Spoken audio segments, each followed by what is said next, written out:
Hey guys, it's White Cross, and this is going to be a short video on 3 brand new bars that I just acquired a few days ago, and they are kind of parallel to the last video that we did on 10-ounce bars in the bars for 999 silver bar collectors, the advanced videos.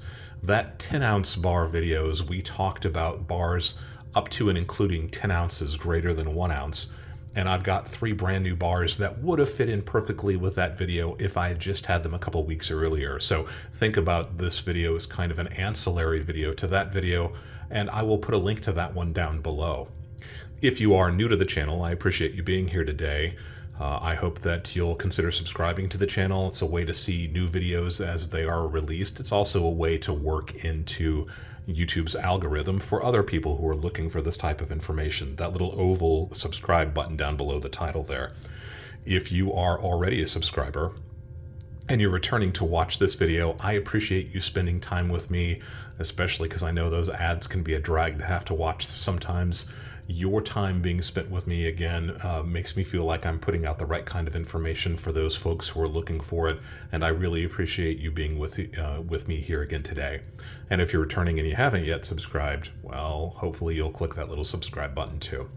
So I try to begin all of my videos with a disclaimer.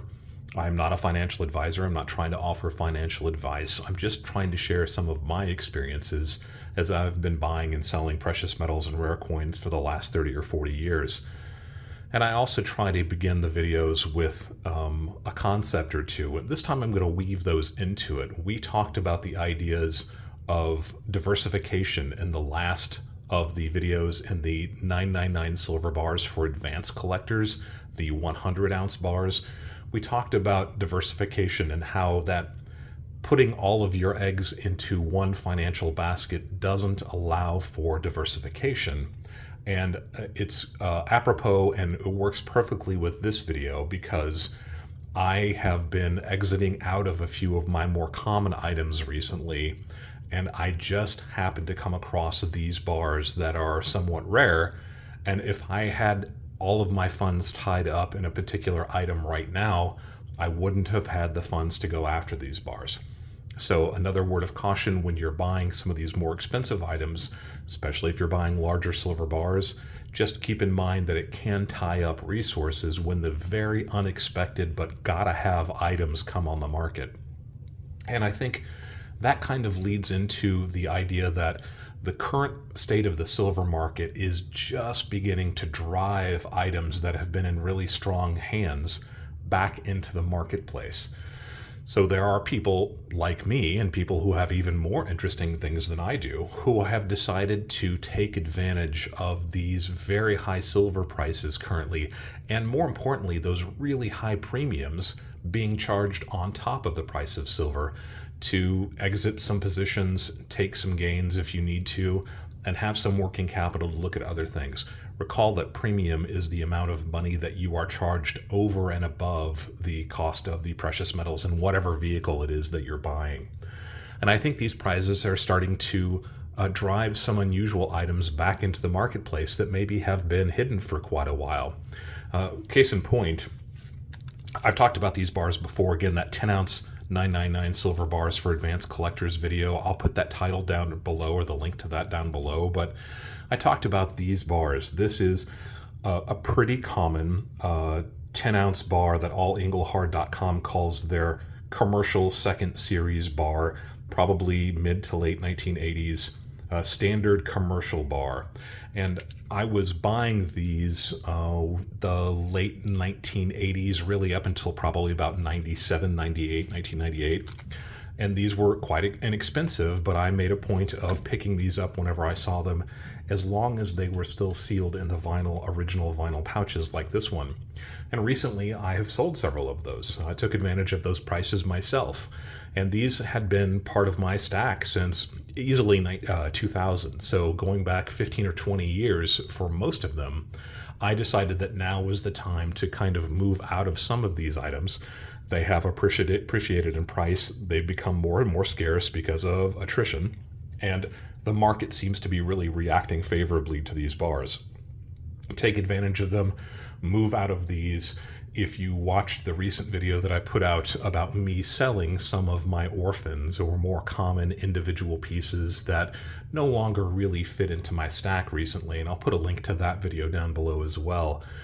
So you can see some of the redundant pieces that I've picked up, more interesting examples of, or higher quality examples of, and just didn't feel like I needed anymore.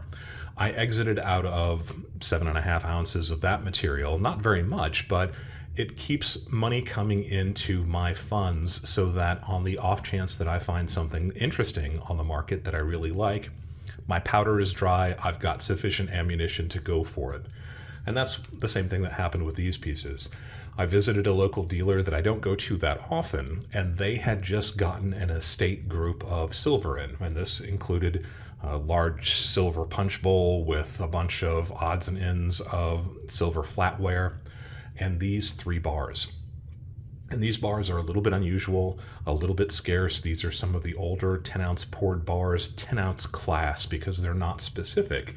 But I just wanted to talk about them briefly, and we'll do a weight on them, and we'll also check them with the Sigma to see if they are what they purport to be. So the first one, let's get right into it, is this Star Metals 10-ounce bar. Now, I've had one of these pass through my collection many, many years ago. I want to say it was probably 8 or 10 years ago.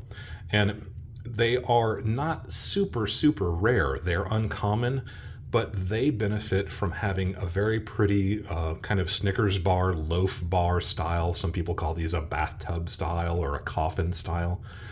They're a really pretty bar, but they also have a very cool looking logo. And I think that aesthetic kind of matters when it comes to these pieces. If you just have a generic bar that's not very interesting, even if you can research who the maker is, sometimes they're just not that exciting. But even a bar like this one, which is scarce but not rare, I think is enhanced by having that really cool Star Metals logo on it. It's just a neat looking bar, well spaced, well laid out, a nice, interesting looking bar. Like I said, I had one of these pass through my stack probably 8 or 10 years ago. This one is not on allengelhard.com, and you know I talk about All Engelhard all the time, but in some of those recent poured bar videos or advanced 999 bar stacking videos, I referenced vintagepouredbars.com, and that individual does have information about the Star Bars. This is a California refinery. It operated in the 1970s, I believe the mid to late 1970s. They are not super rare, but they are popular with collectors, probably for that aesthetic appeal that I talked about. That's just a neat looking bar. This is likely the second generation. There is an older version of their logo that's just a little bit more crude, not quite as detailed, so this is probably a second generation. There are, and I just checked before I filmed this video, about 10 currently on eBay. Now, some of those sizes a little bit smaller, that 5-ounce class, and I think there are 1 or 2 that are a little bit larger. I want to say kilo or 20-ounce class. I don't recall off the top of my head, but several of these have sold recently, and they have sold for the $400 to $500 range. And I think this one's kind of interesting because it says 999 silver, but also 9.99 troy ounces. I think that's really kind of a cool coincidence, and it's not something that you see very often. At least I think it says 9999. One of these bars definitely does. So a Star Metals bar. That was a neat one. I've already had one. I got rid of it years ago. Glad to find this one again. And I think this bar and all of these will probably become part of my permanent stack. The next one, let's go to this Western States refinery. This one is on All Engelhard, and this one is from Fontana, California. They were started in 1975, and they lasted until about 1983, but it's my understanding that they weren't much of a company after probably 81 or 82, so a pretty short lifespan. Not quite as much of that rounded look, but still that sloped-edged ingot look that collectors really seem to like. This one, Vintage Poured Bar, says, quote, "Quite a following among vintage collectors. The Western States Refinery," you can just barely see the logo there, is kind of a neat 1980s looking space age kind of logo. Western States Refinery. It is also, I think this one's actually 9.98 troy ounces. So it's a 10-ounce class bar, but just a tiny little bit below that 10-ounce class. They made rounds also, 1-ounce silver rounds. I don't think I've ever had one of those before. These bars, similar examples to this one, are on eBay right now for about $575. I note that one sold not too long ago, right in that $500 range. And then the last of these three bars, I think it's really interesting, maybe not quite as valuable as the Western States Refinery, this one we just looked at. This one is Hoffman and Hoffman. This is a 10-ounce class that all Engelhard estimates there are fewer than 1,500 examples out there. And all Engelhard actually says that, or rather, Vintage Port Bar says that their logo is an alchemy logo. I couldn't find it online when I was looking just briefly before I shot this video, but if you recall in that 100-ounce video, bar video, if you saw it, we talked a little bit about the Engelhard bull logo from the Canadian silver bars. That bull logo is also alchemy symbol, so it's kind of a neat kind of connection to those bars, if that is in fact what this is. Hoffman and Hoffman made silver rounds also, and I have definitely had some of those pass through my stack over the years, and now I kind of regret selling them. It's nice to have different examples from the same refinery. And their bar, or their rounds in particular, and I'll put a picture of one of them right here so you can see it. It's a really cool, almost Celtic-looking horse.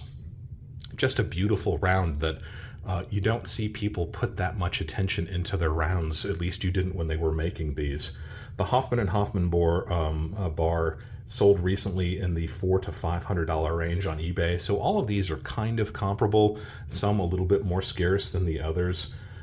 I think that the Western States Refinery, fewer than 2,000 per all Engelhard. This Hoffman and Hoffman, fewer than 1,500. So these are pretty scarce bars. You know, we talk about attrition. We talk about how over time, all things being equal, pieces tend to get lost. They get stolen, they get thrown out, they get melted down, they get damaged. All of these are in pretty nice condition.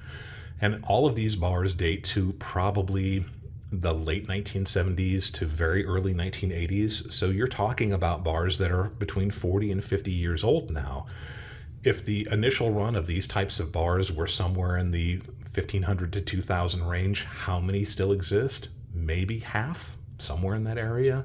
So they are definitely getting more scarce, and this is an example of pieces that I was not out looking for. I wasn't really in the market for buying silver. Like I said, I've actually been selling a little bit of silver recently, but that rotation, me exiting out of a few of the more common items I have, allowed me to pick these up without any problem.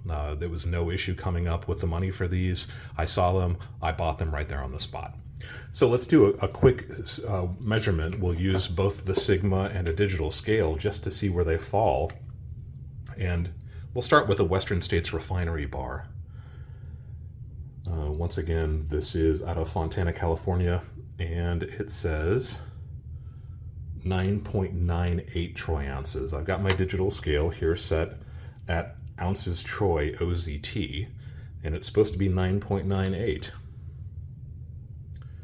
Well, just over 10 troy ounces. I'm comfortable with that. Keep in mind that we're sitting on this Navajo prayer rug, which is made out of wool, and it provides a little bit of a cushion. You really want a digital scale to be on a hard surface. I'm comfortable with that at 10.01. That is so close that it's not a concern, and happily, just a bit over. If it was a bit under, I might be a little bit bummed out.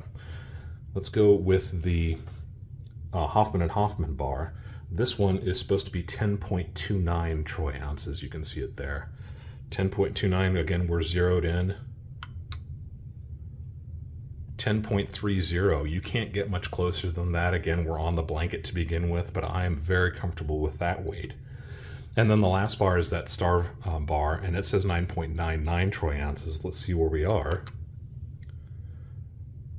9.99, just barely over into that 10. So we're spot on with all of these. It always is remarkable to me that these bars made 40 or 50 years ago all seem to be pretty close to the proper weight. One of the nice things that I talked about, those old poured Engelhard 10-ounce bars, the old earlier ones, those poured ones, always seem to have just a little bit more silver in them, and I like that. Let's take a quick look at the Sigma just to see where we read on all of these bars. I'm going to calibrate it. We're going to go down to silver, and I'm going to go 9999 silver on all of these, 4 nines. We're not just going to go 99.9, we're going to go 99.99, and we see where we are. We're going to start with the star bar. It's definitely within the brackets. It's okay to move the piece around a little bit once in a while if you want to just kind of get a better picture of it. I think that's actually a little bit more centered, and we're a little bit more centered between those brackets. The cursor is 99.99, again, somewhere in the 40 to 50-year-old bar range. I think we're in really good shape. The Hoffman and Hoffman, we'll give that one a try. Again, smack dab in the middle, or pretty close to it, at 99.99. This is a pretty high purity bar, just like the star bar.